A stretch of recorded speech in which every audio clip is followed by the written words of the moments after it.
안녕하십니까. 만화공인중개사의 저자 이용훈입니다. 오늘은 부동산 공법 제6강 국토회계 및 이용에 관한 법률의 4. 도시관리계획 2 그리고 5. 용도지역에 대해서 같이 공부하도록 하겠습니다. 자, 도시관리계획 부분 2는 그 도시계획의 전체적인 체계를 한번 보는 시간을 갖도록 하겠습니다. 국토회계 및 이용에 관한 법률에서는 나오는 계획이 딱 세 가지가 있습니다. 하나는 광역 도시계획은 광역계획권의 장기 발전 방향을 제시하는 도시계획입니다. 자, 광역 특광시구 2개 이상에 걸쳐져 있을 경우에 광역 도시계획을 세워야 되고, 광역계획권의 지정권자는 국장 또는 도지사이지만 광역 도시계획은 특별시장, 광시장, 시장 또는 군수 이렇게 국장 또는 도지사 다 계획을 세울 수 있습니다. 그 상황에 맞춰서.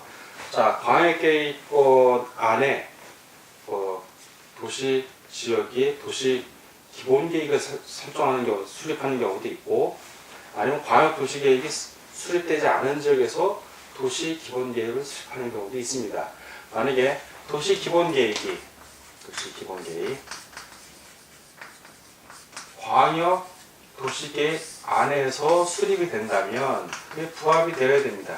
즉 광역도시계획이 더 범위가 넓다는 겁니다. 포괄적인 범위가. 그리고 도시기본계획은 광역도시계획에 부합되게 수립을 해야 됩니다. 그러나 광역도시계획이 없다면 도시기본계획은 특별시장, 광시장, 시장, 군수가 자기 관할구역에 맞게 도시기본계획을 수립하면 됩니다. 자, 이 도시기본계획을 기본으로 해서 계획을 위반하고 결정해야 되냐면 도시관리계획을 위반하고 그리고 결정을 해야 됩니다. 자, 도시관리계획. 이 도시관리계획은 역시 광역도시계획에 부합되어야 됩니다. 부합. 결국 도시기본계획, 도시관리계획 이 두 개의 계획을 합쳐서 도시계획이라고 합니다만, 도시기본계획과 도시관리계획은 구분이 되는 이유가 이렇게 두 개는 행정쟁송의 대상이 되질 않습니다. 지침이 되기 때문에. 그러나 도시관리계획은 구체적으로 시민이나 국민의 재산권을 침해하거나 부딪힐 수 있기 때문에 도시관리계획의 내용은 행정재정의 대상이 될 수가 있습니다. 행정심판을 청구할 수 있다는 거고, 이건 지침일 뿐이기 때문에 이 내용 갖고 주민이 재산권을 피해받았다고 해서 쟁송을 제기할 수는 없습니다. 구체적으로 침해를 받을 수 없기 때문에 방향만 제시했기 때문에 그렇습니다. 자, 이렇게 두 개가 나뉘는데, 자, 역시 도시관리계획은 도시기본계획 내용에 부합되어야 합니다. 부합되어야 합니다. 자, 이 세 가지 계획의 관계는 이렇게 되고, 자, 그리고 여기서 제일 중요한 건 이제 도시관리계획이라고 제가 누차 설명을 드렸습니다. 그럼 이 도시관리계획은 어떤 것이 도시관리계획이냐? 그 도시관리계획의 산하 계획들을 보면 첫 번째, 용도지역. 오늘 배우는 게 바로 이제 용도지역을 우리가 배울 겁니다. 용도지역, 구체적으로. 자, 그리고 용도지구. 그리고 세 번째가 용도구역입니다. 용도구역. 그리고 세 개를 같이 용도지역, 지구, 구역 이렇게 해도 되고, 따로 이렇게 구역을 빼도 됩니다. 구역 같은 경우는 또 특별법을 또 따로 만드는 경우가 많아요. 자, 요 용도구역은 세 가지가 있었죠. 개발 제한구역, 도시자연공원구역, 그 다음에 시가화 조정구역, 그리고 마지막으로 수산자원 보호구역. 수산자원 보호구역은 농림수산식품부 장관이 도시관리계획으로 결정한다고 그랬습니다. 자, 그럼 예를 들어 용도지구 같은 경우는 어떻게 결정한다? 도시관리계획으로. 자, 용도지역은 어떻게 결정한다? 도시관리계획으로. 용도구역은 어떻게 결정한다? 도시관리계획으로 지정권자가 지정을 하는 겁니다. 그냥 지정하는 게 아니라 반드시 도시관리계획으로 지정을 해야 됩니다. 자, 세 번째는 이제 기반시설입니다. 기반시설의 설치. 어떻게 설치할지, 정비, 개량에 관한 내용을 도시관리계획 결정을 하는데, 도시관리계획으로 결정된 기반시설을 뭐라고 그런다? 이것이 바로 도시 계획 시설이라고 말씀을 드렸고, 이 도시계획 시설의 설치, 정비, 개량은 바로 도시계획 시설 사업이 되는 겁니다. 설치하는 것도 사업이고 개량, 정비 다 사업이기 때문에 요거를 바로 다른 말로 표현하면 이 전체를 도시계획 시설 사업이라고 할 수 있고, 이 도시계획 시설 사업은 단계 어떻게 되어 있냐면 단계별 집행계획하고, 집행계획 어떻게 집행할지 계획을 세우는 겁니다. 집행계획 나중에 또 배웁니다. 단계별 집행계획. 그리고 이 도시계획 시설 사업자가 구체적으로 계획을 해야 되는 실시계획, 어떻게 일을 실시할지 실시 계획을 짜야 됩니다. 자, 그리고 그 밑에 이제 뭐가 나오면 도시개발 사업이랍니다. 도시개발 사업. 도시개발 사업은 이 도시계획 시설 사업도 도시개발 사업이고, 도시개발법에 따른 도시개발 사업도 도시개발 사업입니다. 도시개발법은 물론 다음 법률, 두 번째 법률 이제 도시개발법을 배우는데 거기에 나오는 사업이 도시개발 사업입니다. 자, 그리고 요거 더불어 배운 게 정비사업입니다. 이건 도시 및 주거환경 정비법에 의한 정비사업이에요. 그러니까 주거환경 정비사업, 도시 재건축 정비사업, 도시 재개발 정비사업, 도시환경 정비사업 다 해당이 됩니다. 자, 그리고 마지막으로 지구단위 계획. 지구단위 계획. 즉, 지구단위 계획은 도시계획, 이 두 가지 계획이 이제 도시계획이라고 했는데, 도시계획 수립 대상 지역 중에 일부를 특별히 정해서 따로 지구단위 계획구역으로 정하고, 그 지구단위 계획구역에 가려놓고 그 구역에 대해서 세우는 도시관리계획이 바로 지구단위 계획입니다. 자, 이렇게 도시관리계획이 이렇게 있는데, 여러분들이 이 이후에 배우는 용도지역부터 이제 앞으로 우리가 배우는 부분들은 다 도시관리계획으로 결정되는 지역들입니다. 어떤 구역이 또 마찬가지고, 어떤 사업 역시 도시관리계획으로 결정되는 사업입니다. 그 사업을 우리가 배우는데 그 첫 번째가 바로 오늘 용도지역을 배웁니다. 자, 국토개념이 이용에 관한 법률에서는 국토에 대한 계획이 세 가지가 나오는데 주로 도시하고 관련있어요. 하나는 광역도시계획, 두 번째는 도시기본계획, 세 번째는 도시관리계획. 딱 세 개입니다. 이 세 개 계획을 여러분들이 이제 암기를 하셔야 되는데, 전혀 처음이라 어렵다는 분은 뭐만 외우라고 그랬다? 제가 도시관리계획만 외우라고 그랬어요. 도시관리계획.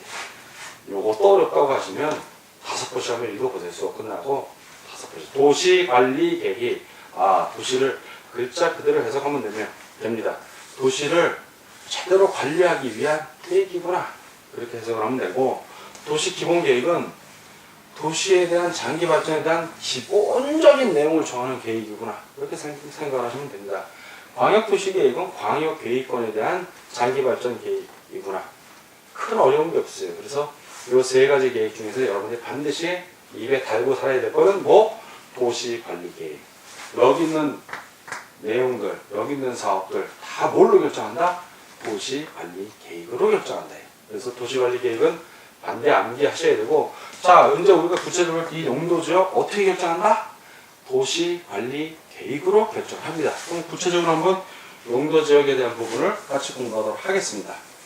용도지역은 지역, 지구, 그리고 구역 중에서 제일 넓은 부분이 용도지역이 사실은. 자, 물론 구체적으로 약간 다를 수 있는데, 자, 먼저 용도지역부터 보면, 용도지역, 용도. 어떠한 쓰임을 얘기하죠. 용도 그러면 쓰임을 얘기하는 겁니다. 그 쓰임에 따라서 지역을 구분하는 거예요. 그 지역을 구분하는데, 자, 이 용도지역의 지정권자. 누가 용도지역을 지정하나? 지정권자는 바로 국토해양부 장관. 국토해양부 장관이 지정할 수도 있고, 또는 특별시, 광역시, 그 시하고 도지사, 시도지사가 결정할 수 있습니다. 자, 그리고 대도시 시장도 결정할 수 있습니다. 대도시 시장은 특별시, 광역시가 아닌 인구 50만 이상의 시를 대도시라고 그러고, 거기에 시장을 바로 대도시 시장이라고 합니다.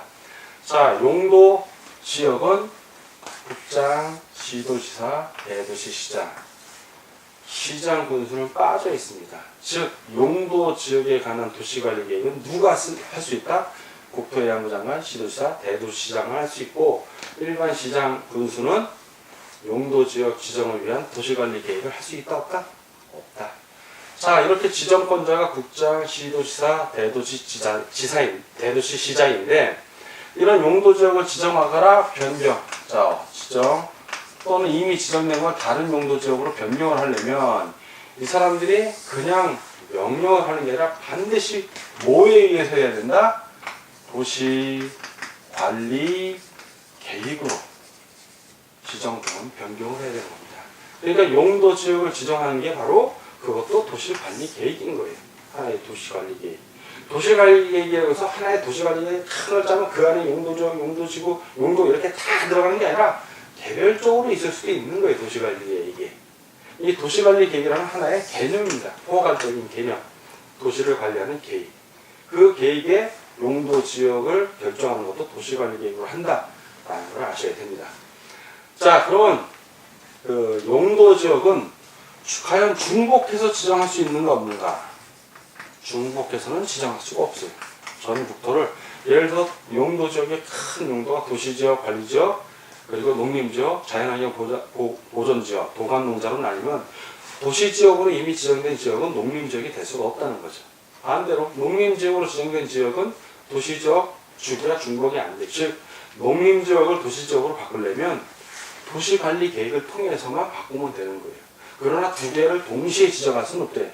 중복해서 지정할 수는 없다라는 걸 반드시 염두에 주셔야 됩니다. 서로 중복되지 않게 그 도시관리 계획으로 지정하는 지역이 용도지역인데 왜 용도지역을 그럼 구분해서 지정을 하느냐? 그거는 그 용도지역, 해당 용도지역에 맞게 토지 이용이라든가 토지를 이용하죠. 토지 이용에 대한 어떤 제한을 주는 겁니다. 무한정으로 이용하지 못하게.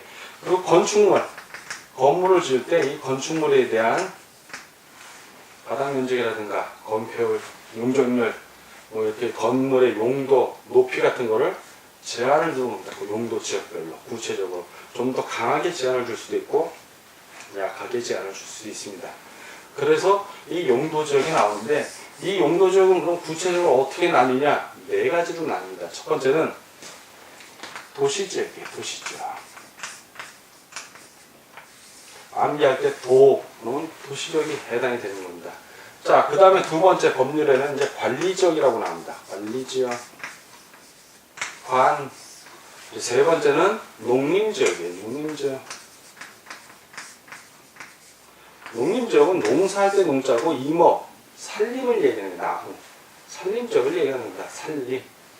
자, 그리고 마지막 하나 자연환경. 자, 자연환경이 좋아. 보존해야 돼. 그러면 중요한 개념은 여기서 보존, 그대로. 자연환경을 개발하지 말고 보존하자는 겁니다. 여기서. 보존지역. 다 글자에 지역자가 들어가야 다. 그래서 용도지역인 겁니다. 그 용도가 도시야. 그럼 도시지역이고 그 용도가 관리야. 그럼 관리지역. 그 용도가 농업 또는 임업이야. 그러면 농림지역. 그 용도가 자연환경을 보존하는 거예요. 그럼 자연환경 보존지역이 되는 겁니다.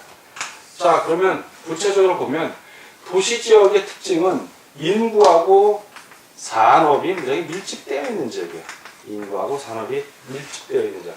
주로 개발밀도 관리고 개발로 인해서 밀도가 엄청나게 늘어나서 기반시설을 새로 설치하기도 어렵고 기반시설을 대폭 증원해야 되는 경우 그런 경우는 개발밀도 관리구역이라고 하는데 개발밀도 관리구역의 대부분은 다 도시지역입니다. 도심지 특히 거기가 개발밀도 관리구역이 되는 거예요. 그리고 개발밀도 관리구역 외의 지역으로서 만약에 개발로 인해서 기반시설을 새로 깔아야 된다면 돈이 들어갈 거 아니에요. 그런 지역들은 대부분 도심이 아닌 지역이거나 아니면 도심 외곽이거나 이런 관리지역이나 농림지역 이런 지역들이 되는 겁니다. 자, 도시지역의 제일 큰 특징은 인구와 산업이 밀집되어 있다. 또는 인구와 산업이 앞으로 밀집될 것으로 예상되는 지역입니다. 그래서 체계적인 개발, 정비, 관리, 보존 등이 필요한 지역입니다. 자, 이 도시지역은 워낙 사람들이 많이 살고 국민의 80% 이상이 또 도시지역에 살다 보니까 구체적으로 또 세분화가 돼요. 어떻게 세분화가 되냐면 이 도시지역은 주거지역. 자, 주거지역. 주거 지역, 끝에 지역자 들어가죠. 자, 주거 지역이 있고, 첫 번째. 자, 두 번째는 이제 장사하는 곳을 생각하면 돼. 상업지역. 상업지역. 세 번째는 도시지역에는 또 공장도 많아요. 산업단지나 공장단지가 많은데, 그럼 공업지역. 공업지역. 그리고 도시의 환경을 양호하기 위해서 녹지를 둡니다. 녹지지역이라고 해요. 녹지. 이 개발을 주로 제한하는 지역이죠. 녹지지역 같은 경우 거의 개발 제한 구역하고 중첩되어 있습니다. 그러면 처음에 우리가 용도지역을 암기하실 때 어떻게 보면 도간, 농자 이렇게 암기하시고 도시지역 안에서는 주상, 공록 이렇게 암기를 하시는 겁니다. 요령을 얘기하는 거예요 제가. 자, 그리고 이 주거지역은 또 주거지역이 세 개쯤 나뉩니다. 하나는 전용 주거지역.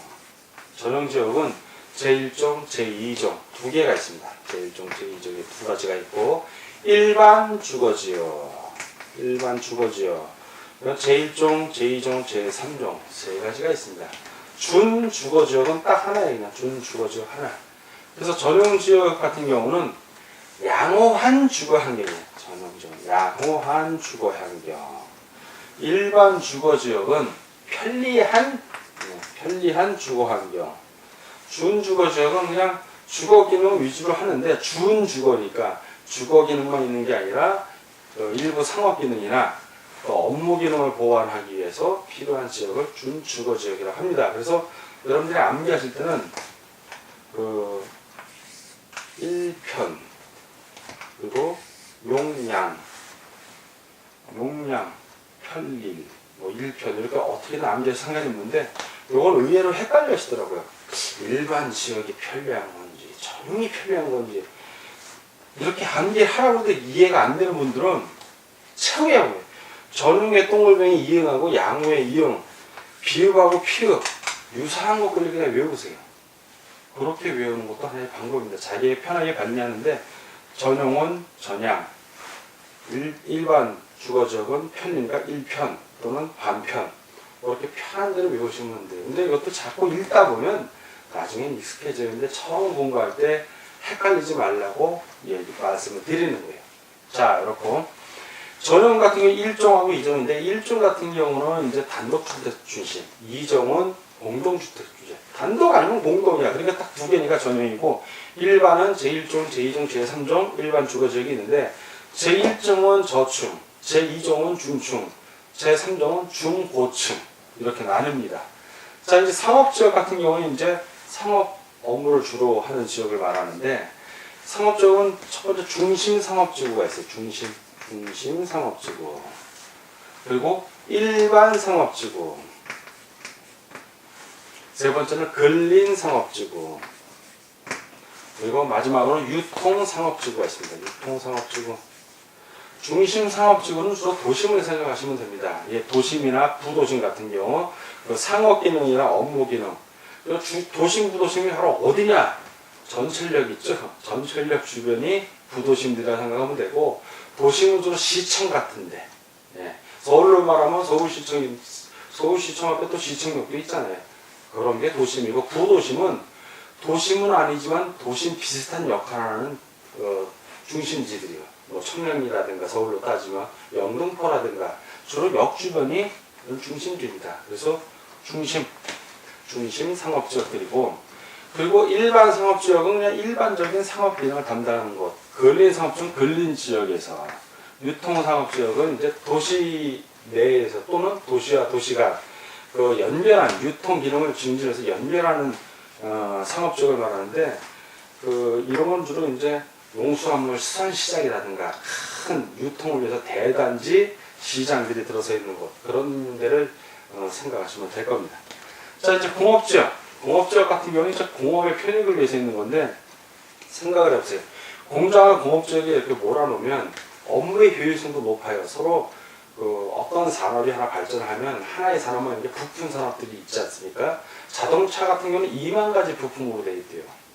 그러면 그 연결된 공장들이 한 군데 공업지역이 연결되어 있으면은 업무 능률이 올라가요. 그래서 공업지역에 두는 거고 만약에 주거지역을 결정해놨는데 공장이 주거지역으로 간다고 하면 모독의 법에서 막습니다. 만약에 설사 가다 하더라도 그 세금을 높게 부과하죠.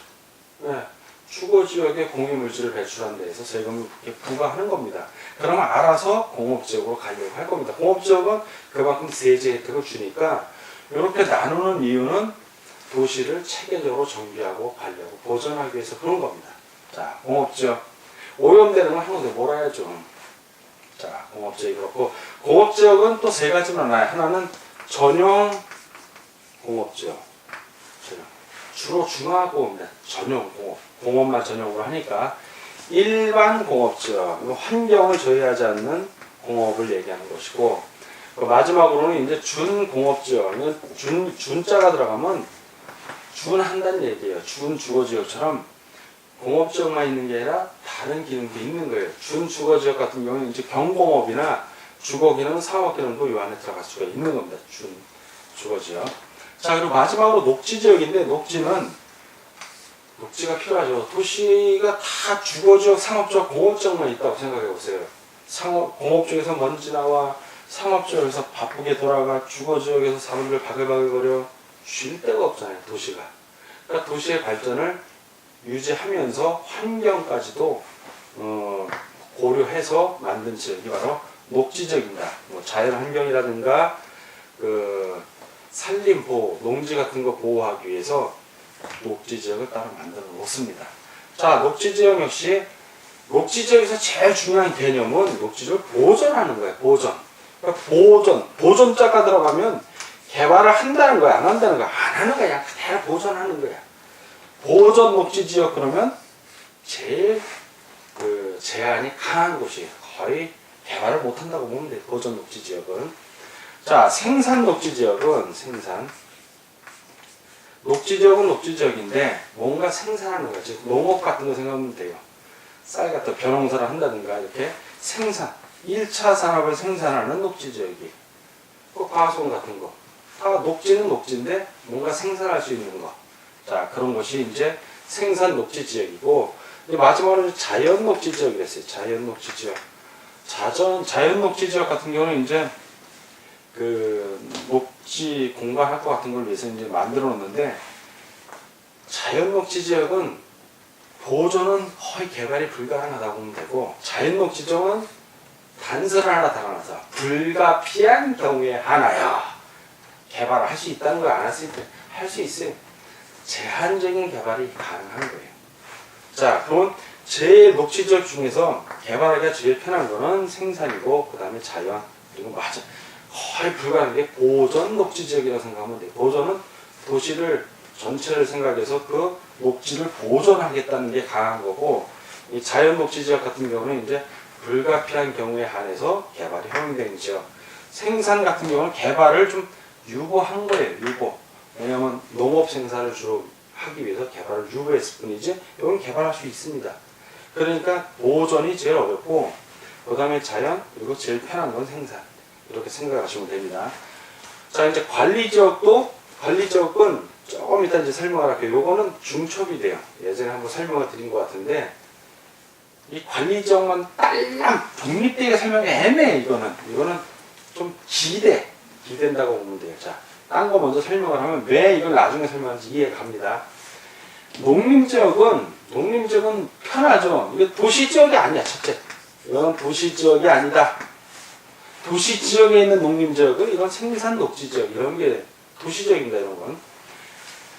도시지역에서 만약에 주거지역에서 내가 농경지를 갖고 땅을 하면 세법에 의해서 재산세도 물론 내지만 양도할 때도 양도세 60%씩 내야 돼요. 그러나 농림지역에 있는 농지는 농지이기 때문에 양도세 혜택을 보죠, 많이. 자, 도시지역이 아니어야 되고 농림지역이 되면 왜? 중복해서 지정을 못하는 거예요. 중복해서 지정을 못해요. 자, 농지법에 따른 농업진흥지역. 농업진흥지역이 바로 농림지역이에요. 여러분 농지법 배웁니다. 이제 맨 끝에 6번째 배우는 법이 이 농지법인데, 농지법에 따른 그 농업을 이제 육성하기 위해서 그런 거죠. 우리 먹거리니까 그 농업진흥지역으로 결정이 되면 그건 농림지역이 된 거예요. 아예. 그리고 산지관리법에 의해서 보존산지. 자, 이제 산지관리법입니다. 예전에는 이 산지관리법도 여러분 선배들은 시험범위에서 공부했어요. 근데 지금은 안 하는데, 농지법에 의한 농업진흥지역, 농업을 진흥하기 위한 지역이에요. 농업진흥지역. 산지관리법이면 보존산지지역, 보존산지. 이런 지역들로 지정이 되면 그건 다 농림지역입니다. 농림지역. 그러니까 농림지역 같은 경우는 농업이나 그 산지를 보호하기 위한 지역이라고 생각하시면 돼요. 농업 생산을 위하거나 산림을 보호하기 위해. 자, 그러면 농자의 농업, 자, 농업, 이거는 산림, 농업, 산림. 이거 농림지역이에요. 자, 이제 자연환경 보존지역은 제일 중요한 게 자연환경을 그대로 보존하자 이거야. 보존자 들어가면 개발한다 안 한다. 개발 안 하는 거야 이거는. 개발이 어려워. 아주 특별법이 만들어갖고 개발하지 않는 이상 개발을 못하는 땅이죠. 여러분이 땅을 부동산을 공인중개사가 돼서 토지를 중개를 한다면 이 보존자 들어가는 거는 확실하게 개발 계획이 정보가 확실하지 않으면 웬만하면 권하지 않는 게 좋아요. 권하지 않는 게 좋습니다. 자, 자연환경 보존지역은 자연환경 관련된 거 한번 생각해보세요. 수자원 그것도 보존해야 되고 자연환경 보존해야 되고 뭐 해양이나 생태계, 상수원 보호, 문화재보 이렇게 꼭 보호해야 되는 것들 그런 것들이 바로 보존지역입니다. 수산자원도 마찬가지고 그런 걸 개발하는 것보다 보호하고 육성하는 게 필요한 지역은 보존지역이 되는 거예요. 거의 개발 못한다는 얘기입니다. 자, 이렇게 돼 있는데 그럼 농림지역이나 자연환경 보존 세부적인 건 없습니까? 한번 물어볼 수가 있어요. 아까 도시지역처럼 주거, 상업, 공업, 농업 주거 안에서도 이렇게 나뉘는데 이런 거는 세부적인 게 없어요. 참 외우기 편하죠? 세부적인 게 없어는 관리지역만 여러분들이 이제 이해를 하면 돼. 자, 그럼 우리나라에 어떤 국토가 이렇게 있다고 쳐요. 일정 지역이. 자, 그러면 여기가 도시지역이야. 자, 도시지역으로 도시관리계획으로 결정을 했어요. 도시지역으로. 그리고 여기는 농림지역으로 결정을 했어. 농림지역으로. 그리고 이거는 자연환경 보존지역으로 딱 결정을 했어요. 근데 요 가운데 있는 요 부분이 애매해. 어디다 두기가. 이게 바로 관리지역이에요. 이게 관리지역이야. 어디 두기가 어려워. 애매해. 관리지역. 근데 관리지역인데 좀 애매한 곳이에요. 근데 도시지역 주변에서 앞으로 도시가 될 것 같아. 자, 이렇게.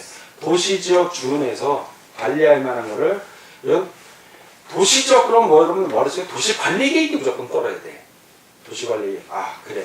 도시지역 주변이니까 여기는 도시기본계획이나 도시관리계획이 새로 수립될 수가 있는 곳이구나 해서 관리지역 중에 도시지역에 준해서 관리하는 지역을 계획, 도시계획 생각하면 돼. 계획 관리지역. 관리지역이라고 표현을 하고, 농림지역에 준해서 관리하는 건 농업지역은 농업생산이잖아요. 생산하는 거. 농업생산. 그래서 요거는 생산관리가 되는 거예요. 생산관리. 그래서 농업지역에 준해서 관리하는 거예요.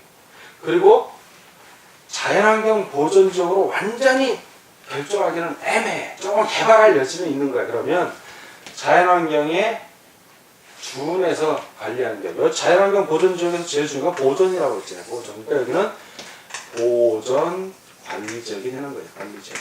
자, 관리지역 토지 같은 경우가 이제 앞으로 개발될 소지가 많은데 그럼 제일 빨리 개발될 수 있는 지역은 어디다? 계획관리지역이 제일 빨리 개발될 수 있는 거예요. 그 다음에 생산관리, 마지막에 보존관리. 그런데 이 보존관리가 자연환경 보존지역보다는 좀 나은 거예요. 그러나 보존자 들어가는 곳은 조심해야 돼요. 중개를 할 때. 자, 녹지지역도 보존, 생산, 자연 있잖아요. 보존, 생산, 자연. 자, 요 생산이 농업 생산을 생각하듯이 관리지역이 농업 생산. 자, 이 보존은 거의 보존하는 거예요. 역시 보존 관리도 거의 보존. 그리고 자연 녹지지역이 있었는데 관리지역은 대신 계획관리지역이라고 해서 도시지역에 준해서 관리를 하는 겁니다. 그러니까 여러분들이 요거만 알면 관리지역은 도시지역이 될 수도 있고 나중에 농림지역에 준해서 관리할 수도 있고 자연환경 보존지역에 준해서 관리할 수도 있구나. 용어만 알면 크게 어려울 게 없는 게 관리지역이에요. 자, 이 네 가지 중에 제일 중요한 건 뭐다 그럼? 중요할수록 복잡해. 도시지역이 제일 중요한 게 뜻이네. 중요할수록 복잡한 거야. 그 다음에는 관리지역. 세 개잖아 지금. 보다시피 방금 계획관리지역, 그다음에 도시 지역에 준해서, 그다음에 생산관리지역, 농림지역에 준해서, 보존관리지역, 자연환경 보존지역에 준해서, 그다음에 관리지역이죠. 공부를 할 때. 그다음에 농림지역, 마지막에 자연환경 보존지역이에요. 순서가 이렇다는 거예요. 순서가. 자, 이렇게 해서 용도지역은 다 우리가 공부를 한 겁니다. 자, 그러면 공유수면 같은 거 매립할 때는 용도지역을 어떻게 결정하는가? 두 가지만 알면 딱 해결이 돼요. 공유수면은 바다를 생각하면 육지하고 접해 있는 바다를 생각하면 됩니다. 자, 이렇게 있고, 공유수면 이제 우리가 이렇게 뚝을 막아갖고 매립을 해버리면 육지가 될 거아니에요. 육지가 되면 용도지역을 지정을 해야 된단 말이에요. 근데 보면 이제 기존에 땅이 있고 어떤 용도가 하나야. 자, 용도가 한 가지 용도야. 그리고 거기를 우리가 매립을 했다고 쳐요. 근데 이웃한 토지가 용도가 딱 하나야. 자, 이렇게 공유수면 매립 목적이 그 매립하고 있는 이 토지하고 이웃한 토지하고 똑같을 경우, 이 용도하고 똑같은 경우에는 도시관리계획을 따로 할 필요가 없어요. 용도지역을 결정할 때 반드시 뭐로 한다? 도시관리계획을 결정한다야. 그러나 이웃한 토지하고 같을 때는, 이 매립한 땅이 용도 목적일 때는 도시관리계획을 할 필요 없이 바로 이 용도가 그대로 적용이 돼요. 아주 간단해. 자, 이럴 때. 그리고 예를 들어서 두 번째 경우 뭐냐면, 여기 용도가 있고 새로 우리가 매립을 했는데, 예를 들면 이 용도하고 매립한 목적이 다르거나, 다를 수 있잖아요. 또는 매립을 했는데 매립한 게 이웃한 토지의 용도가 달라. A 용도하고 B 용도 다른 거예요. 용도가 어느 걸로 할지 모르겠어. A로 할 수도 있고 B로 할 수도 있죠. 다른 걸로 할 수도 있고. 이렇게 두 개의 용도, 아까처럼 하나이면서 목표가 같을 때는 도시관리계획 절차 없이 그냥 결정을 하면 되는데, 이런 경우에는 반드시 어떻게 된다? 도시관리계획에 의해서, 도시관리계획 결정으로 입안에서 결정하잖아요. 그 절차에 의해서 정해야 되는 거예요. 이 경우는. 자, 그리고 이제 다른 법에 의해서 용도지역이 의제되는 경우가 있는데, 두 가지 경우가 있어요. 하나는 도시지역으로 보는 거야. 도시지역으로 아예 보는 거야. 도시지역으로 의제한다고 그러죠. 보는 거니까. 의제하는 경우. 이건 간단히 항만법에 따른 이제 항만구역인데, 그 지역이 도시지역에 연접한 공유수면일 때, 그 공유수면을 나중에 매립을 해버리면 도시지역이 되는 거예요. 도시지역에 연접할 때. 다.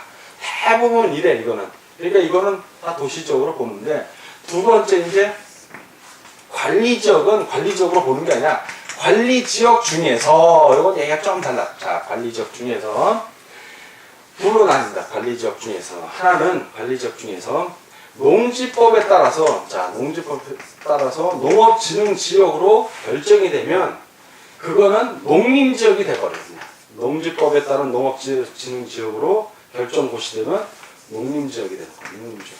관리지역에서 농림지역으로 변한다는 얘기예요. 관리지역은 애매한 경우라고 그랬잖아. 뭐 정하기가 애매해요. 관리지역이야. 자, 그리고 관리지역 중에 산지관리법에 따라 그 보존산지, 자, 산지관리법에 따라 보존산지로 지정 고시된 지역은 그 고시한 내용이 만약에 농림 쪽에 중점을 뒀다면 농림지역이 되는 거고, 아니면 보존산지 쪽에 중심을 뒀다면 자연환경 보존지역이 되는 거예요. 자연환경 보존지역. 어떻게 관리지역은 바뀔 수가 있다고 그랬잖아요. 관리지역은. 만약 이 관리지역에 지구 단위 계획 구역이 결정이 돼버리면 도시지역이 될 수도 있어요. 그러니까 관리지역은 도시지역이 될 수도 있고, 농림지역이 될 수도 있고, 자연환경 보존지역이 될 수도 있는 거예요. 애매한 경우를 얘기해요. 자, 이렇고, 이 용도적으로 만약에 도시지역으로 의제를 됐던가, 아니면 관리지역에서 농림지역이나 자연환경 보존지역으로 됐고, 만약에 사업이 진행이 돼서 완전 이행된 경우는 상관이 없는데, 그게 해제된, 농림지역에서 해제된다든가, 자연환경 보존지역에서 해제된다든가, 이렇게 해서 도로 환원하는 경우에는 바로 그 이전에 있던 용도 지역으로 환원된 걸로 봅니다. 그리고 그 환원한 경우는 바로 시도 공부에 게재해서 고시를 하고 그 지역을 관할하는 특광시장 군수에게 지정권자가 통보를 해야 됩니다. 다만 환원하는 당시에 이미 착수한 사업은 그대로 진행이 됩니다. 자, 오늘은 여러분과 같이 도시관리계획 2에 갖고 도시계획에 대한 전반적인 관리를 살펴봤고, 그리고 도시관리계획으로 결정하는 용도지역에 대해서 자세히 알아봤습니다. 자, 다음 시간에 뵙도록 하겠고, 오늘 공부하느라고 수고하셨습니다. 감사합니다.